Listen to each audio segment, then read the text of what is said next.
Hello, good morning for the students of 10th class. प्यारे बच्चों, कैसे हो? सभी अच्छे होंगे और आप लोगों की क्लास की जो पढ़ाई है वो भी ठीक प्रकार चल रही होगी। आज बच्चों, जो कल हमने आपको पैसिव वॉइस का चैप्टर शुरू किया था उसको आगे बढ़ाते हैं। सभी बच्चों ने कल अपनी होमवर्क कॉपी में वो होमवर्क किया होगा, उसके रूल्स याद किए होंगे। तो कल हम आपको प्रश्नवाचक वाक्य तक ले आए थे, उसमें मॉडल्स के नियम भी आपको क्लियर करके दिए, एग्जाम्पल्स देना है और कल भी आपको दिए थे एग्जाम्पल्स। उसके बाद अगला नियम लेंगे।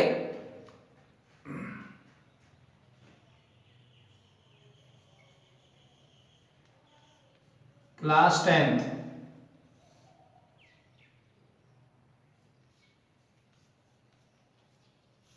टॉपिक है आपका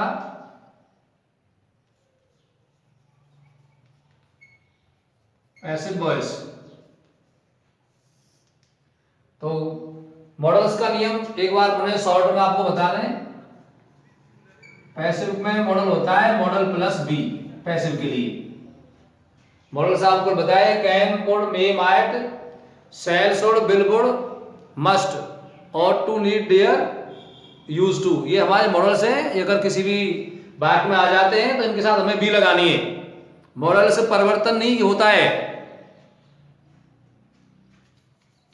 अगला जो नियम अब हम पढ़ने जा रहे हैं, कल आपको बताए थे हमने, तो उसमें जो नियम हमारा आ रहा है वो हम देख रहे हैं आपको।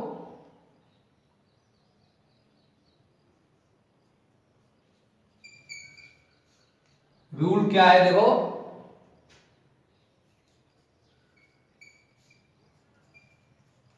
यदि किसी सेंटेंस में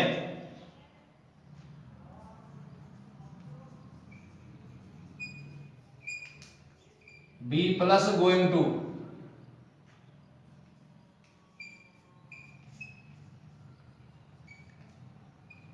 दिया है तो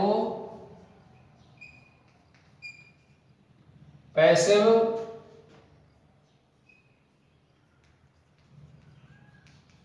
वॉइस में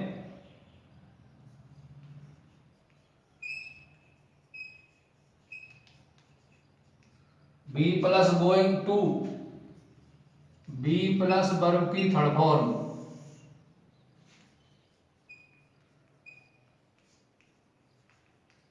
लगाते हैं। यदि किसी सेंटेंस में बी प्लस गोइंग टू दिया है तो पैसिव वॉइस में be plus going to plus be plus verb की थर्ड फॉर्म लगाते हैं। बी प्लस गोइंग टू को थोड़ा विस्तार से समझ लेते हैं बच्चों। बी प्लस गोइंग टू ये है क्या? बी प्लस गोइंग टू है क्या? तो be plus going to future indefinite tense को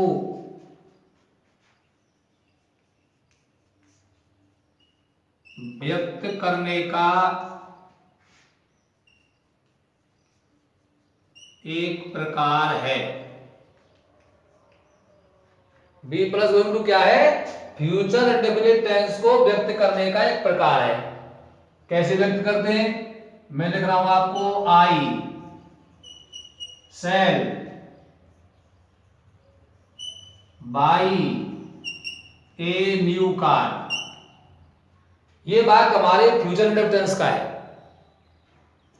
बोर्ड पर जिसको आप देख रहे हो ये फ्यूचर इंडेफिनिट टेंस का है। I sell buy a new car. इसको हमें इसमें चेंज करना है बी प्लस गोइंग टू में। तो फ्यूचर इंडेफिनिट टेंस को व्यक्त करेंगे किससे करेंगे? बी प्लस गोइंग टू से। तो हमारा वाक्य बनेगा Naveen I am going to buy a new car. ये सेंटेंस बनेगा। अंतर क्या है ये हमको देखना आया। जो बी प्लस गोइंग टू हमने लगाया है इन दोनों वाक्यों के अर्थ में अंतर क्या है। देखो यहां पर तो कार्य की जो वर्क है, कार्य है, वो अनिश्चित है, इंडेफिनिट है। यहां वर्क की निश्चितता प्रकट नहीं हो रही है, लेकिन यहां पर वर्क की निश्चितता प्रकट हो रही है। वर्क को निश्चित रूप से किया जा रहा है,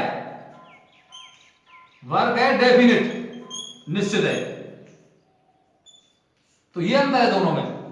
जब किसी भी काम को अनिश्चित रूप से करते हैं तो वहां पर फ्यूचर इंडेफिनिट टेंस के रूप में व्यक्त करेंगे, लेकिन जब कार्य की निश्चितता प्रकट हो रही हो तो वहां हम बी प्लस गोइंग टू प्रयोग करते हैं।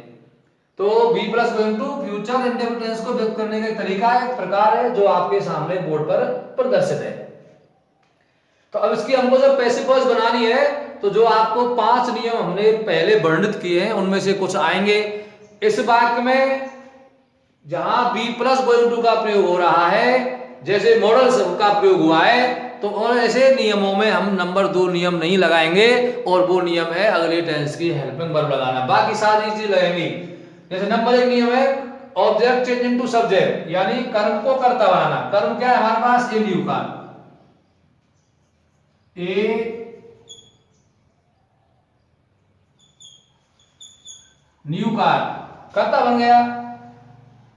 बी प्लस गोइंग टू दिया हुआ है तो passive voice be plus going to युगतिव आएगा, लेकिन ध्यान देंगे यहां पर तो एम है। क्या यहां पर एम आएगा? एम नहीं आएगा, क्योंकि यहां पर अब कर्ता नया बनाया ए न्यू कार। एक वचन का है is, A new car is going और टू। इसके बाद सूत्र के अनुसार, फॉर्मूला के अनुसार बी लगाएंगे। बी वर्ब की थर्ड फॉर्म, ये बाई की थर्ड फॉर्म हो जाएगी बॉट।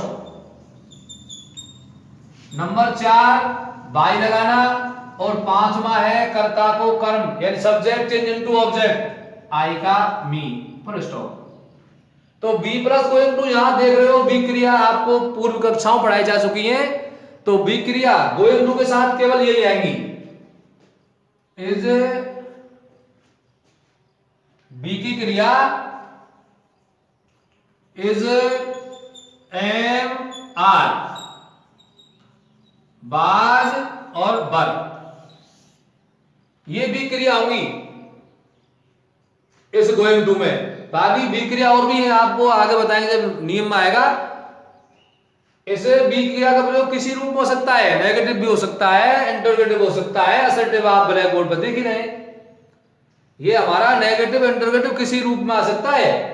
जैसे एग्जांपल लगाए हम, he is not going to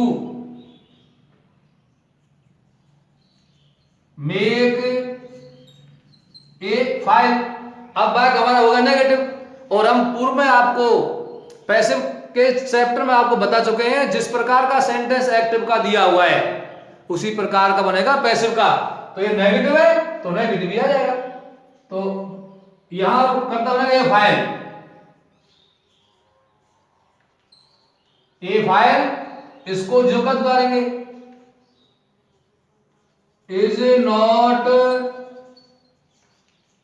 going to, इसके बाद जोड़ना है बी, और मेक की सेकंड थर्ड फॉर्म मेक बनती है मेड, और आपके बाई और ही का ऑब्जेक्ट हिम, फुल स्टॉप। इस प्रकार से आपके बी प्लस गोइंग टू का नियम आपके सामने हमने प्रदर्शित किया। बी प्लस गोइंग टू है क्या, इसको क्यों प्रयोग करते हैं, कब करते हैं, जो आपको बताया है कि फ्यूचर इंडेफिनिट टेंस को व्यक्त करने का एक तरीका, एक प्रकार है। अंतर क्यों है, इसका प्रयोग करने से वाक्य के अर्थ पर क्या प्रभाव पड़ता है, ये भी हमने आपको बताया। जब फ्यूचर इंडेफिनिट टेंस का प्रयोग हुआ तो वहां पर कार्य की अनिश्चितता प्रकट होती है, कार्य होने की संभावना में नहीं होता है। लेकिन जब बी प्लस गोइंग टू वाक्य में प्रयोग कर दी जाती है तो कार्य निश्चित रूप से होता है। आगे दूसरे नियम को बताते हैं आपको।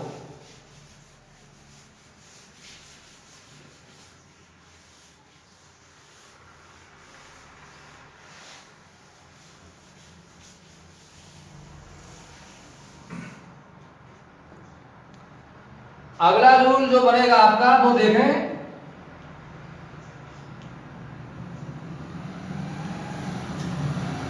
यदि किसी सेंटेंस में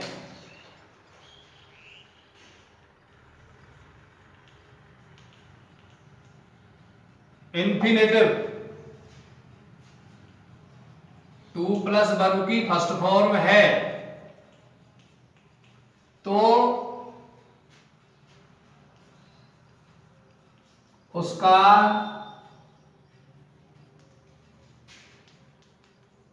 passive voice 2 plus be plus verb की थर्ड फॉर्म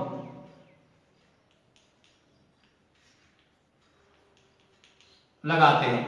ये रूल आपके सामने है। यदि किसी सेंटेंस में इंफिनिटिव वर्ब आप लोगों को पूर्व में बताई जा चुकी है कि इंफिनिटिव है क्या, 2 प्लस वर्ब की फर्स्ट फॉर्म, तो उसका पैसिव वॉइस सब बनाएंगे तो 2 प्लस बी प्लस वर्ब की थर्ड फॉर्म लगाते हैं।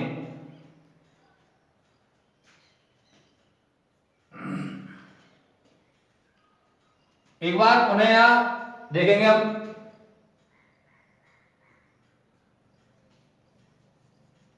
बी प्लस इंफिनिटिव, ये हमको सेंटेंस दिया होना चाहिए। सेंटेंस होगा बी प्लस इंफिनिटिव, और जब उसको पैसिव वॉइस में चेंज करेंगे हम तो उसका बनेगा be plus 2 plus be plus verb की थर्ड फॉर्म, ये पैसिव वॉइस बनेगा। किसी सेंटेंस में क्या दिया इंफिनिटिव, तो इंफिनिटिव क्या होगा, 2 प्लस वर्ब फर्स्ट फॉर्म होता है तो उसका पैसिव होता है 2 प्लस बी प्लस वर्ब की थर्ड फॉर्म। इंफिनिटिव के साथ में आपको बी मिलेगा, क्या मिलेगा, बी। अब यहां बी की वर्ब देखो कौन कौन सी, वो इसके साथ आएंगे यहां बी के फॉर्म। बी की वर्ब क्या है साहब, देखो is, am, are, was, were, has, have, had, will have, shall have. ये हमारे बी के वर्ब हैं जो इन्फिनेटिव के साथ आते हैं। गोइंग टू के साथ केवल एजेमार बाजबरी आते हैं। तो अब हमें तो चेंज करना है, जैसे देखो he has to help me, he has to help me का पैसिव वॉइस बनाएंगे तो देखो अंडरलाइन कर रहा हूं, ये हमारा हो गया बी प्लस इंफिनिटिव। क्या हो गया ये, बी प्लस इंफिनिटिव। नियम वो लगेंगे जो कुछ पूर्व बढ़ चुके आप। ये हमारा ऑब्जेक्ट है तो सब्जेक्ट हो गया आई, बी की फॉर्म में कोई बदलाव नहीं होता है तो यहां देखो एक वचन का बहुवचन का हैव आ जाएगा, 2 आ गया, बी लगाएंगे सूत्र के मुताबिक, third form helped by him, he has to be helped by him.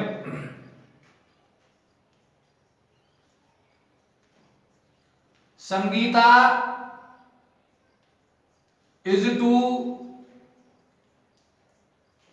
Right a note, a note is to be written by Sangeeta.